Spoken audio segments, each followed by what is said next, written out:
musharax madaxweyne ee dowlad goboleedka Jubbaland Xasan Caamir Xuseen ayaa maanta waxa uu magaalada Muqdisho kula qaatay kulan dhalinyaro aqoon-yahano waxgarad siyaasiyiin ka soo jeeda deegaanada Jubbooyinka. kulankan ayaa wuxuu ahaa mid gogol xaar u ahaa kulamo kale oo doonayo musharax madaxweyne ee dowlad goboleedka Jubbaland inuu la qaato siyaasiyiinta aqoon-yahanada ka soo jeeda deegaanada Jubbooyinka iyo sidoo kale gobolka Gado. ugu horreyn kulanka waxaa ka hadlay siyaasi Sheekh Nuur iyo sidoo kale Cabduqaadir Wali oo Cali Shaandhi. dhammaan waxaan rabaa inaan halkan ka salaamo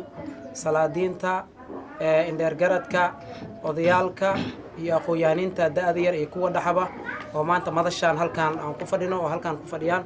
inaan salaan cajiib badan oo kal ilaab ah aan ku salaamo. sidoo kale waxaan jeclaan lahaa inaan habada u marsiyo anigoo fursadan ka faa'iideysanayo dhammaan ummadda Soomaaliyeed meel walba ay joogaan khaasatan ummadda ka soo jeeda Jubbooyinka inaan salaan diiran habada u mariyo. salaan kadib maanta waxa aad farxad noo ah kulankan oo aad u qiimaha badan la raadinayo midnimo wax la yiraahdo. midnimadaas oo ah midnimo aan ku dhehnaan qabiil waa midnimo deegaan yaan raadinaynaa. marka waxaan aad ugu faraxsanahay kulankan oo cajiibka badan oo rag badan ay ka soo qayb galeen. marka anigu aragtidayda haddii aan ka dhiibto waxaan aad iyo aad aan u bogaadinayaa barnaamijka loo yaqaano midnimo. markaan aragnay caqabada badan iyo dhibaatooyin 91 laga soo bilaabo ilaa haddeer deegaanadaas Jubbooyinka ah dhibaatooyinka ka jiro yaa waxaan isdhahnay haddii midnimo la raadiyo midnimo ayaa lagu meel maraa. maxay la midnimo la'aanteed waxba socomaayo. marka waxaan isdhahnay wixii deegaanka eeridaas degan nooc roo ahaado madow iyo cadaan wuxuu roo ahaado inaan raadino qaab midnimo ah. maxay la midnimo haddii la helo waxaa dhalanayo barnaamij loo midaysan yahay nolol iyo cizi iyo sharaf qof walba meesha uu ku nool yahay ama deegaanka uu leeyahay inuu wax ka soo saarto. marka waxaan aaminsanahay haddii midnimadaas la helo in la heli karo amni istiqraar, in la heli karo dadnimo, in la heli karo caafimaad iyo horu socod, in la heli karo dowlad goboleed loo midaysan yahay dadka dhanna deeqaysa. saadarteed marka waxaan aaminsanahay haddii aan nahay Soomaali Bantu ama qoomiyadaha beelaha Jararweyne ee dega Jubbooyinka haddii midnimo aan helno oo maxaan ku raad dadka walaalahayna meesha isla degno anagoona aan kala qaadqaadayno si ilaahay dartiisa aan u fadhiisano loo soo saaro qorshooyin wax ku ool ah oo deegaanka waxaan aaminsanahay inaan qaadi karno tilaabooyin horumar leh. saadarteed marka maadaama shirkan uu yahay shir loo gogol xaarayo shir weyn soo socdo aan la qaada dhigayno dadka walaalahayna isla degna Jubbooyinku dad badan ayaa dogo qabaayil badan adeego oo nooc walba leh. marka waxaan aaminsanahay haddii dadka iyaga isku imaadaan ayahooda ay ka tashaan haddii lillahi ay jirto inaan horumar samay karno inaan samaysan karno maxaan ku raadaa dawladnimo loo dhan yahay oo dowlad goboleed loo dhan yahay nidaam loo dhan yahay qorshe loo dhan yahay. marka saadarteed anigu waxaan bogaadinayaa barnaamijkan inaan hor u sii wadno kulankan soo socdana uu noqdo kulan oo la soo bandhigo qorsho oo ummadaas Jubbooyinka degaan ay ku diirsadaan oo maxaan ku raadaa qof walbana meesha uu ka tabanayo insha Allah bidnaaga tabashadiisa uu maxaan ku raadaa halka uu ka heli doono iyo xaqiisa iyo waxa ka maqan inta ayaan ku soo gogoweynaa. kulankana maanta munaasabadiisa ugu weyn waxay ahayd midnimo haddaan nahay maarta Jubbooyinka ama shacabka deegaanka Jubbooyinka beeraley iyo maarta inay xoolo dhaqato dhammaanba yani maarta waxaan maarta u soo jeedinaynaa marka deegaankaas yani wuxuu ahaa deegaan maarta nabadeed buu ahaa inaad ilaahay dhinaam yiraahdo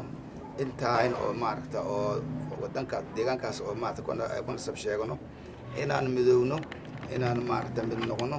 oo qabiil aan jirin yani dadkii deegaan ahaan yani maarta isu magacaawno hadaayo waxa la dhex jiray marka intee ku timid jilwanka darajili wahay intee reer jamaama reer saako wahay reer kismaayo wahay qabiil ma jirin sidaas maarta wadankii maarta yani aan maarta oo maarta isku aqoon jiray. haddana waxaan rabnaa maarta sidii hore loo sheegay inaan taageerno midnimada inaan taageerno yani inaan maarta deegaankayna maarta midowno hadduu ilaahayna miraado yani maarta sidaasaan ku soo gabeeyna yani maarta waxaan aad iyo aad maarta u mahadcelinayna marka ku soo qaybgalka maarta dadkan ugu soo qayb galeen yani maarta aad soo dhaweynayna marka waxaa kala soo dhaweynaa hadduu ilaahayna miraado waxaan jeclahay shirkaan ka sii weyn inaan maarta aan maarta dadka isugu yeerno dhammaan wixii maarta Jubbooyinka sheegta isugu yeerna jeclahay hadduu ilaahayna miraado waana taasaan maarta yani hadda tan waa gogol dhig bilaabo noo ahayd mid labaad waxaan rabnaa dhammaan iyadoo wada dhan yahay haddana inaan maarta gogol dhigna rabnaa insha Allah. ugu dambeyn kulanka waxaa ka hadlay musharax madaxweyne ee dowlad goboleedka Jubbaland Xasan Caamir Xuseen. وسلامتين دمان أنت الشركة ما تقدر كشي تاريخ 18 بيش كواد لبض كل لباتن يكو أقوى يهندي لرجرتكي سلادينتي هذا الله السلام عليكم ورحمة الله وبركاته مرلبات شركان حتى أنا أفضل علامات أنكو علامات إن شركة محاوية من كهر أنا وحنا إذا ترى جبوينك حرمنا إن نسأرور سنو دتك حالا دكتور يبرلي ذا شروين أو صاصة معناها وحواي جوجل دقيسة أيام هنكو علامات إن حد إن ديارنا قابك عن شركة وحقوق قبل لهن أو قبل لهن أجنتياش اللي هذا لها أيام ربنا مانت إن أنكو هذا لنا شركة وحواي جبوينك دتك كنا المركو هذا قبيل ملهن قبائل هذا وهي أحيان قبل أما دكمو يوحاسا معناها دتكي معناها إسهو يري جيران أنا معها دتك جبوين كودشينو دت معناها ما أنت معناها أو قبيل أو معناها أو دبعت الدولمات سميه ولي جودنا معناها أو دخان منه مركز دخان كاسي أيام سكوت ديني مرة بعد إن سواء إنه دت كان إنه يكو أبتر سدام قبل يدكمو يطولو مركز شرر كاسي هذا ربنا إنه على ميسن إنه أهان مركز قبيل كريه إنه كوكبنا هذا مربنا وحربنا دتك جبوين ككنا الجلاء يجرين إنه معناها شركاسي أي معناها كسوق قبلان شركينا جول حاركيس إسكالي أنك باش سومالي بانتو سيدا لو يقانو باش سومالي بانتو جوجش أسفيدين دونتا وحنا ربنا مركزات كهولا دقت هذا يبرر لي إن شركة كسوق قبلان وحنا ربنا إن وح بدنه معناها أو مركز كلمة أو سياسات أو معناها إن لو كلمة وهي أخلي أنا مربنا إن فوضى أبابلنا مربنا لكن دت كائن كلات لنسانو معناها جبوين كورشينو كلات لنسانو قلادي سجاشن يكودي أو معناها قبلو يو معناها معناها أسوق هي يو معناها قارك من معناها ودم درس كأسوق من قاب كأسوق نقول لهاين قاب كلوسو أرورين لها بلوجيسي أيام كجرنا دت كأني وهي معناها قهوتنا موجران معناها سيدا هذا اللوجي هي معناها goboladii waxay qaxooti ugu jiraan wadanka dariskiisa waxay qaxooti ugu jiraan macnaha wadamada Yurubta kulligoodna waxa waay dad macnaha oo macnaha jubooyinka u dhashay ama hawla dhaqata ha ahaadaan ama beeraley ha ahaadaan kulligood waxay rabaan in wadankooda u soo noqdaan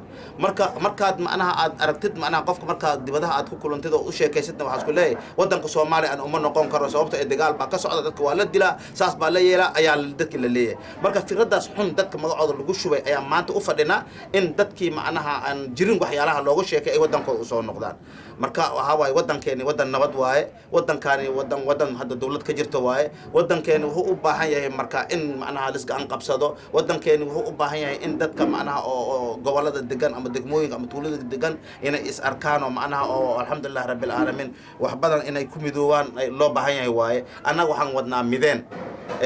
mideenan wadnaa dadka jubooyinka degan ayaan rabnaa inaan mideyno marka hore macnaha qaabka dhaqankeeni ahaa ayaan rabnaa dadkeena inaan ku mideyno annaga ma qabin macnaha qabiil ma qabin macnaha dad isku duulo ma qabin dad wax isku dagaalo ma qabin macnaha dad macnaha isdulmo ma qabin dad haddii maamul la kala qaybsanayo inkraad sameynaayo ma qabin waxaas dhanaan rabnaa inaan dib dambe u soo celino haddii ilaahay nafta nagu simo kulanka maanta waxaa kulmay aqoon-yahano indheer garad iyo waxaa kulmay odayaal dhaqameed waxaan rabnaa inaan ku wada tashano kulamada aan soo socdaano hadda rabno inaan ku wada hadalno qaabka dadka walaalaheena macnaha aan